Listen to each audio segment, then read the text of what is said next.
Welcome to Biggest Spoilars, the destination for exclusive spoilers, latest updates. General Hospital spoilers for January 19th to 23rd, 2026 reveal Michael Corinthos being in trouble and Sonny Corinthos scrabbling. As we always do on early edition day, we start with what's coming the rest of this week, also we dive into what's ahead coming week. General Hospital spoilers. Anna makes an escape attempt on Wednesday, January 14th. We've got Jen Sidwell saying to one of his men she was getting too near, so he to extemporize. And I suppose Sidwell's talking about why he to abduct Anna Devane. I do wonder also in this wrestling match if Pascal is going to get the better of Anna. I mean, he's a bigger Joe and a stronger Joe. A 2026 GH spoiler said that Anna was going to make an escape attempt and would be baffled. Plus, indeed if she got down from Pascal, there's fortified security far and wide. Easily, Anna isn't going anywhere anytime soon until she's saved, which is coming. Carly's parlous wiretapping and the trap for Sidwell on GH. Carly Corinthos Spencer gets some useful information when she's wiretapping. This is her listening in on Jack Brennan and Britt Westbourne talking about conniving to trap Sidwell and get his exploration he has her doing for the WSB so that the WSB can have it. Meanwhile, Brennan is yelling to Notoriety, "What the hell are you doing in my room?" The question is he venting at Carly? It looks like she slipped on a mask to make it feel like she was in his room staying for coitus. I suppose she's going to try to play it off as commodity intimate. It was kind of ironic because Valentine Cassadine was just asking Carly how long she's going to keep sleeping with a man she dislikes that much, and she may have to do it again.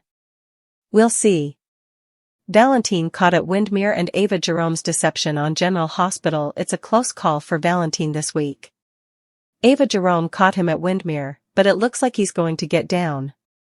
Also Ava tells Notoriety he's just full of surprises, isn't he? I suppose she's talking about Valentine because Ava is going to tell Sidwell that she caught Valentine lurking in the house. She may tell him what he was doing, that he was creeping around the fireplace looking for the switch for the secret door, which she said she had taken out. Jason Morgan and Britt Westbourne's expiring love on GH+. Jason Morgan is comparing notes with Elizabeth Weber. It could be about the Willow Tate versus Michael situation at trial and her evidence. Obviously, Jason's not going to hold it against her. Elizabeth just said what happened. Plus, while he's over at the sanitarium, Jason runs into Britt and asks if she wants to go out with him tonight, and she's going to say yes. This is indeed though Brad Cooper told Britt that Jason will always choose other people above her. She's just a smitten alley cat. Brad is going to ask Jason to stay down from Britt, as we prognosticated was going to be, but I do suppose he's going to hear. Sonny seeks answers as the trial reaches a breaking point. Carly tells Notoriety this is a disaster, and it looks like she's back in her garret talking to Valentine. Whether or not Jack caught her poking or he's yelling at Notoriety differently, obviously Carly knows it's bad. I do suppose Jack caught her. Also, of course, Ava caught Valentine doing the same. Both of them have lost the element of surprise. That means Valentine needs to get to Sidwell sooner rather than latterly. Sonny is after answers. He and Alexis Davis are talking, and Sonny is saying that Notoriety has to take the fall to make this go down. I wonder if Alexis violated her pledge as a counsel and told Sonny that Willow shot Drew Kane Quartermain, and that she spooked Willow is going to get a not shamefaced verdict and also Michael will come under scrutiny. However, that would be a good thing for the DA to concentrate on, if Sonny can find a red herring like Sidwell. Laura Collins plays peacemaker and youthful romance blooms on General Hospital on Thursday, January 15th. We've got Laura Spencer winding up playing interceder. It could be between her family Martin Gray and Tracy Quartermain because Tracy is indeed angrier now that she knows Drew left Ned Quartermain for dead and that Martin overheard on Tracy and Michael and gave the word to Alexis. I loved that when Olivia Falconeri came down with the gun, Martin was just like, "I'm out," and he just left, which was the smart thing to do. Carly spends some time reconnecting with Jocelyn Jacks on Thursday. Of course, Carly's son is still upset about Valentine being on the loose. I wonder if Carly might accidentally cock Jocelyn off by just being weird, especially if she asks to get commodity out of the garret or just by Carly trying to rush her out the door. Gio Palmieri and Emma Scorpio Drake take effects to the coming position, and it looks like they may make love. They've got Anna's place each to themselves. Plus, Brooklyn Quartermain gets protective about Harrison Chase, and it may be about his involvement in Willow's case. She may be facing off with Dante Falconeri or with Tracy, or with anybody differently in the family that might have some issue. Axe throwing dates and Nina's ultimatum to Drew Kane. Jason takes Britt out on a date on Thursday. They're going to go to the dismissal throwing joint. Jason's looking enough impressed when Britt hits the target. I mean, come on, Caesar Faison and Liesl Albrecht presumably had her throwing axes when she was a toddler. Obviously, Brad's going to be an issue and an handicap for this love because he doesn't trust Jason with his stylish friend's heart. On Friday, January 16th, we've got Nina Reeves putting Drew on notice. Nina blames all of Willow's problems exactly on Drew, and she wants Willow to leave him. Nina may advise Drew just to sit down, shut up, and not make anything worse until they get this verdict. Anna's shocking discovery and Alexis Davis's legal straits on General Hospital. Anna is in for a shock. She's not going to get down running out. But I do wonder if she may see enough while she's trying to make an escape attempt to realize she's on Ladle Island and that she's still in Port Charles. Alexis has to explain her conduct. Drew or Willow may have some questions like, why was Alexis so late to court? Why was her ending so lackluster? Why did she name-drop Willow rather of Michael at that one eyebrow caregiving point of her ending? Was that a Freudian slip? Was it purposeful? Also, we saw Diane Miller in a wheelchair at the law office. By the way, if you don't know it, actress Carolyn Hennessy tripped while trying not to trip over her pooch and broke her leg enough poorly. She's at present back on her bases, but at the time these scenes mugged, the actress was still recovering. General Hospital spoilers. The week of January 19th through 23rd, Willow anxiously awaits her fate. That verdict is coming. Chase is there for Dante on Friday. Going into the week of January 19th through the 23rd, Alexis may win in court but still face some issues seeing Scout Kane because Drew is inescapably going to find out that Willow shot him. My plutocrat is on a not shamefaced verdict on General Hospital. We'll see. Also, the DA may incontinently shift attention over to Michael. Charlotte Cassadine is going to sneak down from her defensive detail. While searching for her, we're going to see some sparks fly between Nathan West and Lulu Spencer. Martin's facing serious trouble from Tracy. Nina has to deal with Brennan, who's looking to cash in his favor by trying to get word on Valentine. Valentine's life in danger and further Port Charles drama on General Hospital. We may get some Rick Lansing scenes soon. However, she may push for a guardianship hail if Willow gets that not shamefaced verdict. Valentine's determined to cover Charlotte, and it may bring him his life. Britt and Jason are soon stranded in a blizzard, and Britt may unmask the sap about what's really going on in her life. Anna gets a shocking blast from her once soon. Dante, Sonny, and others worry and wonder what comes next after this verdict. Portia Robinson has to face the maternity test soon. Valentine may circle back to Sidwell veritably soon with the information that Brennan is working with Britt against him. Plus, Cody Bell and Molly Lansing Davis are Swain-Gale functionary, but their troubles aren't over yet. General Hospital spoilers update for the week of January 19th to 23rd reveals that Michael Corinthos and Harrison Chase will have a showdown while Jocelyn Jacks turns to a surprise mate for backing. Sonny Corinthos will also trick Ava Jerome, so let's talk about what's in store. Now that Willow Kane has been set up not shamefaced in the Drew Kane shooter case, Michael will sweat the worst. ADA Justine Turner will inescapably concentrate on Michael as her coming top suspect. Sonny will assure Michael that he's got a grip on this situation, but his mutually manipulative relationship with ADA Turner will bring further drama. As for cured Anna Devane, she'll find herself on an internal downcast helical thanks to the Caesar Faison show that Pascal's putting on for her. Britt Westbourne will invite Jason Morgan to go on another date with her, but she may set off alarm bells if she backs out. It looks like WSB director Ross Cullum may stand in the way of Britt and Jason's budding love. Back with Michael, GH spoilers say he'll have a fierce sweepstakes with Chase. Michael may lash out at Chase for how everything went down with Jacinda Bracken, but Chase will condemn Michael and Jacinda for lying to the Bobbies. After Jocelyn has a meeting with Jack Brennan, she'll go to someone surprising for backing. Jocelyn may have an unanticipated supporter if she can get this riddle person to cooperate.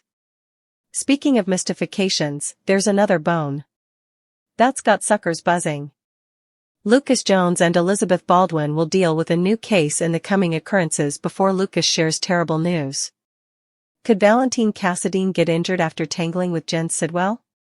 Could Sidwell decide to fake Valentine's grim fate and force him into helping with Faison's final design?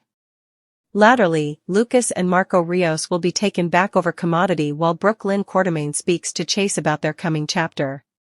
Chase and Brooke Lynn may readdress the relinquishment discussion, but there'll be enterprises about all the bouleversement in their lives recently. Can Brooke Lynn and Chase really handle adding a baby right now? Back with Sonny, he'll dupe Ava as part of his strategy against Sidwell. Sonny thinks he can use Sidwell's interest in Ava and Lucy Coe to his advantage, so he'll stir up further love triangle problems. As Emma Scorpio Drake's enterprises about Anna grow stronger, she'll give Nathan West updates and wonder if he can be a backing. Tracy Quartermain will also seek Jason's help with commodity, so that may tie in with her charge to reclaim the Quartermain heritages from Drew. General Hospital spoilers say Tracy will pass along a tempting offer, so stay tuned.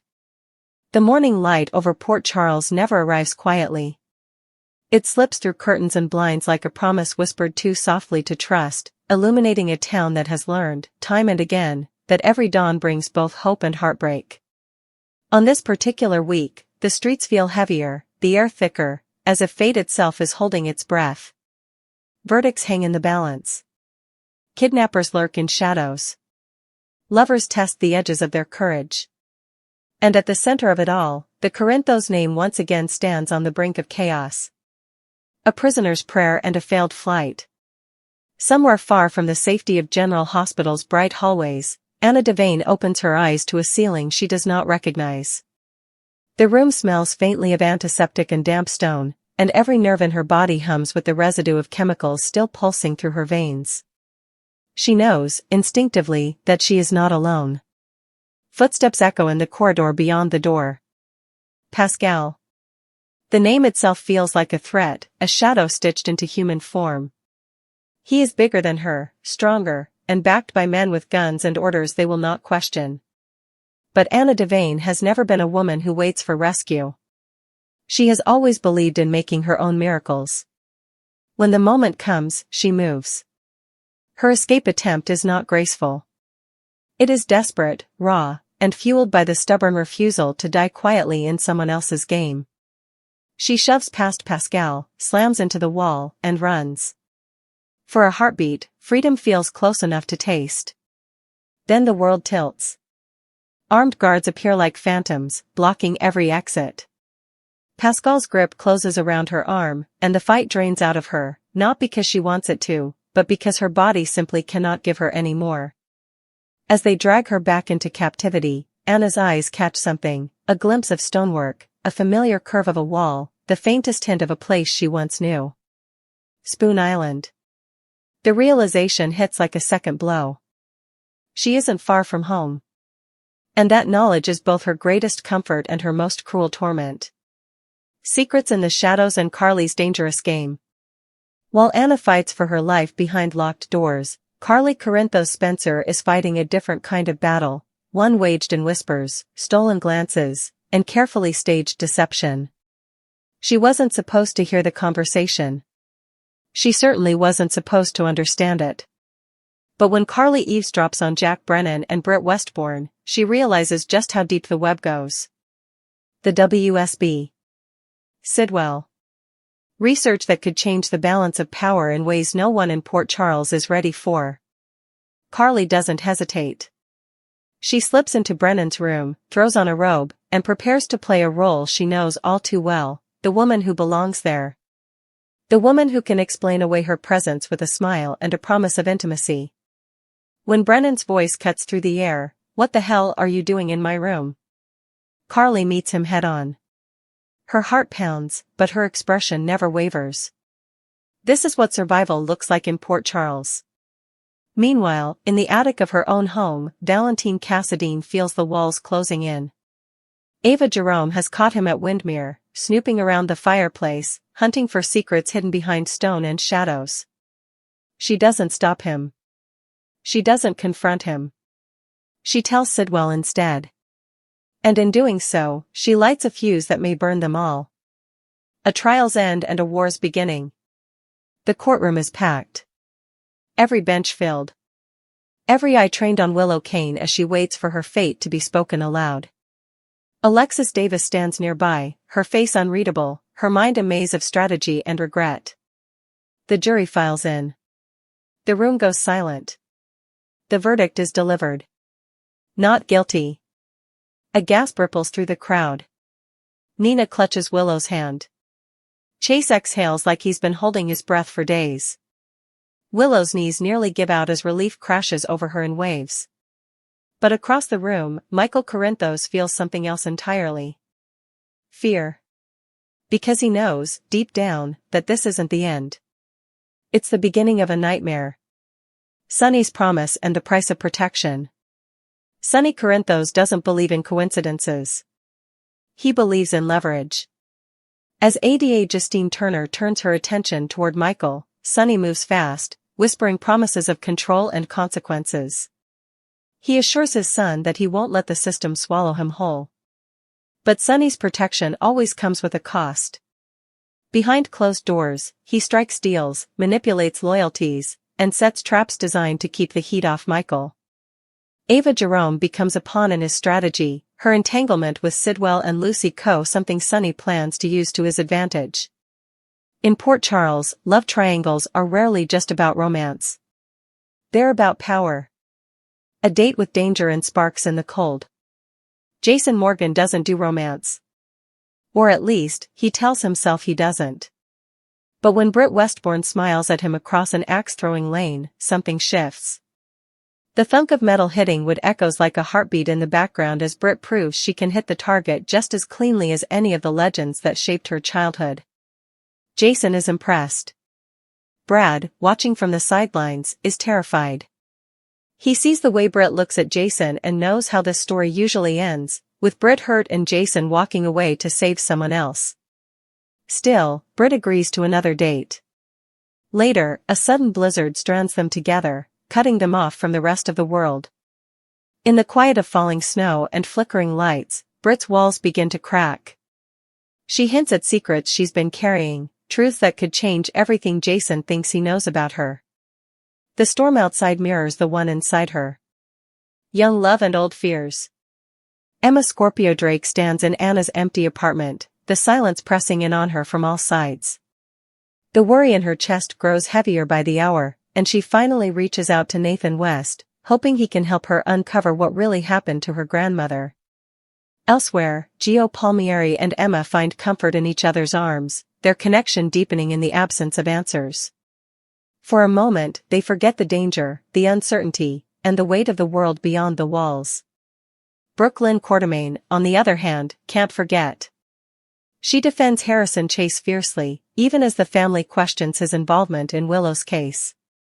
The tension threatens to crack open old wounds, and when the topic of adoption surfaces again, doubt creeps in. Is now really the right time to bring a child into their lives? Valentine's choice and a life on the line. Valentine Cassadine has always lived in the gray. But now, the line between survival and sacrifice has never been thinner. His determination to protect Charlotte drives him into Sidwell's path once more. He knows the risk. He knows this could cost him everything. Rumors swirl that his life may soon hang in the balance, that a confrontation could leave him injured, or worse, erased from the board in a move designed to force his cooperation in a far darker game. Michael versus Chase, brothers in arms turned rivals. The showdown is inevitable. Michael corners Chase, his anger raw and unfiltered. He blames Chase for standing by Willow, for helping her walk free, for putting his family in the crosshairs of the law. Chase fires back, accusing Michael and Jacinda of lying to the police, of manipulating the narrative to protect themselves. Words turn sharp. Old loyalty fractures under the weight of new accusations. Neither man walks away unscathed. The children at the center of the storm. With Willow free, the battle for Wiley and Amelia looms on the horizon. Legal motions. Emergency hearings. Accusations flung like weapons. Michael fears losing his children more than he fears prison. Willow, emboldened by her victory, prepares to fight with everything she has. And Nina, caught between them, feels the ground crumble beneath her feet. A town holding its breath. Lucas Jones and Elizabeth Baldwin face a new patient whose fate may send shockwaves through the hospital. Portia Robinson braces for the results of a paternity test that could rewrite her family's history. Tracy Quartermain approaches Jason with an offer that promises power, legacy, and a chance to reclaim what she believes is rightfully hers. Jocelyn Jacks, after a tense meeting with Brennan, seeks help from an unexpected ally, stepping into a game she barely understands. Baptism by fire. Port Charles is no stranger to rebirth. But this week, rebirth comes wrapped in threat and temptation, in whispered encouragement and shouted warnings. Anna clings to the hope of rescue. Michael braces for a fight that could take everything from him. Sonny tightens his grip on a town that refuses to stay under control. And Willow, cleansed by a verdict, stands at the edge of a path that could lead to redemption or ruin.